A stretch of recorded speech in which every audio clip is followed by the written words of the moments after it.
sama tiroid. KGB cara palpasinya gimana? Dari sini ke sini atau dari tengah ke lateral. Kalau tiroid apa? Harus menelan. Itulah beda KGB sama tiroid. Boleh kalian kerjakan itu? Boleh dua-duanya. Atau boleh KGB aja biar mempercepat waktu. Yang penting head buku itu lengkap. Nah, ingat deh. Ya, iya deh. Oh iya, ada signal deh. Ini nggak? Mana bisa? Oh iya. Iya deh, deh. Yuk. Jadi KGB wajib, tiroid tidak, karena bukan lagi blok endokrin, paham ya? Nah, lanjutlah ke toraks, kita mengajarkan, lanjut ke abdomen, lanjut ke ekstremitas. Kenapa ekstremitas wajib? Di kardio, karena JP, jantung pembuluh darah. Nanti ada penyakit namanya DVT, ada trombofibrillasi. Ya, nanti ada di magnetik. Nah, sekarang karena kalau udah semester 4, abang anggap head to toe kalian itu udah mantap. Sekarang abang pengen fokus di sininya, jangan sampai salah. Coba ini. Oke, jadi metodenya kan pakai IPA, kan abang udah bilang.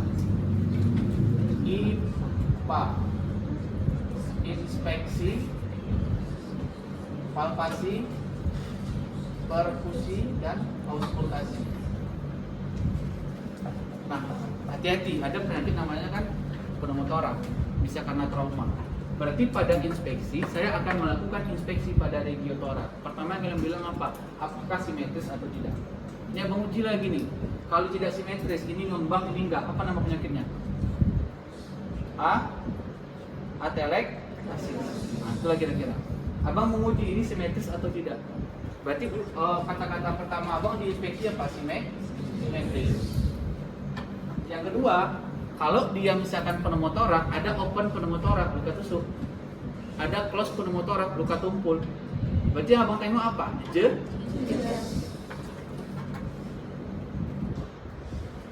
Orang datang dengan keluhan sesak napas. Dia datang dengan sesak napas berat sehingga otot pernapasannya itu nggak main lagi. Berarti dia pakai otot perut. Berarti abang tengok apa? Kalau dia sesak, apakah ada retraksi dan penggunaan otot bantu pernapasan. Yang ketiga, apakah kalau dia sesak, apakah ada retraksi atau tidak? Sudah selesai. Itu mau pulmo, mau kardio kerjakan sampai semester 7 pun dikerjakan yang kayak gitu. Oke, sekarang abang ke palpasi. Palpasi itu ada dua deh, ada palpasi paru, ada palpasi jantung. Bang, kami di stasiun paru bang, nggak kami palpasi lagi jantung. Palpasi aja jantungnya. Kan ada penyakit namanya cor pulmonal. Apa dia cor pulmonal? Penyakit gagal jantung kanan yang disebabkan karena penyakit paru. Mana tahu dua-duanya. Yang ikut mau kardio itu kan finalnya pasti cor pulmonal yang keluar. Karena dia kan kardiorespi cabangnya. Pasti cor pulmonal yang keluar di SOKPH. Nah, sekarang bang lanjut. Palpasi paru cemana? Ya udah, stem premitus 70 tuh. Itu aja. Mana bang ajarin kemarin? Sampai 3 sih. 1 2 1 2 3. Satu aja selesai. Ada dosen yang bilang itu udah bagus. Kita kan mau dapat nilai sempurna ini ceritanya. 1 2 3. Itu palpasi paru. Berarti abang pakainya premitus. Sekarang palpasi jantung. Apa gunanya abang palpasi jantung? Kasus CHF terdapat kardiomegali. Maka iktus akan terabah. Kan gini deh. Kalau terjadi hipertrofi ventrikal kiri, maka apeks jantung itu akan terbenam. Kalau dia terbenam, iktus tertekan. Maka ini linea clavicula atau papilla mamae lah di sini. Buat 2 atau 3 jari di bawah papilla mamae tadi, itulah iktus di sini. Di katup mitral, itulah iktus. Caranya kayak mana?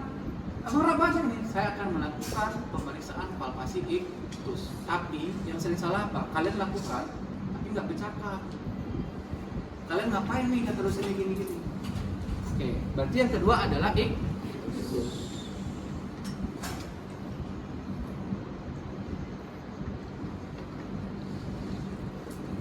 Perkusi gitu juga. Perkusi perkusi paru itu di 6 titik kan? 1, 2, 3, 4, 5, 6. Paru kita isinya apa? Udara. Udara itu bunyinya sonor. Banyak udara, sonor. Sedikit udara ada infeksi, sonor memendek atau redup. Paham? Jadi itu patofisiologi bunyi perkusi, ya. 1, 2, 3, 4, 5, 6. Itu kan masih paru. Sonor yang pengen kita dengar. Kita kan kardiorespi sekarang bloknya. Maka ini perkusi di 6 titik. Kalau jantung, yang kalian perkusi apa? Batas jantung. Batas jantung. Jantung kalian posisi di mana? Kanan atau kiri? Kiri. Abang angkat di sini. Yang pengen kita lihat adalah kondisi kardiomegali, jantungnya membesar.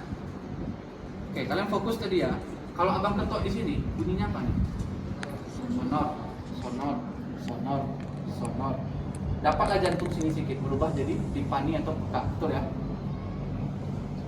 Dari sini abang pindah boleh dari tengah, boleh dari samping. Samping ini sonor, sonor, sonor, sonor, ketemu jantung, peka atau timpani, betul ya? Ini jantungnya normal. Sekarang dia kardiomegali, CHF, jantungnya membesar. Artinya yang harusnya abang tadi dapat di atas masih sonor, di atas saja udah berubah jadi peka atau timpang. Paham? Jadi cara periksa batas jantung kemana? Ini ke bawah, samping, ke tengah. Dari sini nggak perlu, karena ada jantung. Ada nggak? Bisa. Pembesaran ventrikel kanan. Bisa nggak dia sampai sini? Bisa. Tapi yang wajib ini ke sini, ini ke sini. Paham? Paham. Yang terakhir auskultasi. Auskultasi ini ada suara paru, ada juga suara jantung. Hanya sering salah. Ambil stetoskop. Kan kalau kita perkusi tadi di 6 titik kan, auskultasi di 6 titik juga. Tanda kalian lagi periksa paru adalah suruh pasiennya tarik nafas, buang nafas. Itulah tanda kalian periksa. Kalau kalian nggak bercakap kayak gitu, dosennya bingung. Apalagi letak stetoskopnya pun salah di mediastinum jangan sini. Tarik nafas, buang. Tarik nafas, buang. Tarik nafas, buang. Tarik nafas, buang. Tarik nafas, buang. Tarik nafas, buang. Nanti dek, kalau kalian belajar lebih dalam, ada orang yang misalkan di sini ada rongki, di sini ada rongki, di sini normal misalkan, di sini vesikular, di sini misalkan ekspirasi memanjang, bisa kayak gitu bisa, ya jadi 6 titik. Nah itu yang kalian dengar adalah suara apa? Suara paru. Sekarang abang pengen suara jantung. Suara jantung tuh ada 2. Ada BJ1 bunyi jantung 1, ada BJ2 bunyi jantung 2. Nah, ini nanti erat kaitannya sama kelainan katup. Tapi kelainan katup nggak masuk di OSCE. Kerjakan aja. Kayak mana cara periksanya? Ambil stetoskop, taruh stetoskopnya di apex tadi. Di papila mamae, 2-3 jari di bawah papila mamae, berarti di sini. Abang taruh stetoskop abang di situ. Itu ada katup mitral di situ. Satu tangan abang itu di sini. Oke. Paham? Gunanya apa coba? Kenapa di nadi? Kalau lah seandainya ada murmur di sini dan dia bersamaan dengan bunyi nadi, itu namanya BG1. Sistolik, murmur sistolik. Kalau seandainya ada murmur di sini tidak bersamaan dengan nadi ini, itu namanya murmur diastolik. Paham? Tapi murmur tidak masuk di OSCE, jadi kalian cuma kerjakan aja. Oke, udah selesai. Baru dapat nilai 3. Tapi yang lain jangan dilewati. Ekstremitas itu intinya inspeksi sama palpasi. Nanti ada Homan sign pada DVD itu dia mengajari. Ada yang mau tanya nggak? Baru masuk ke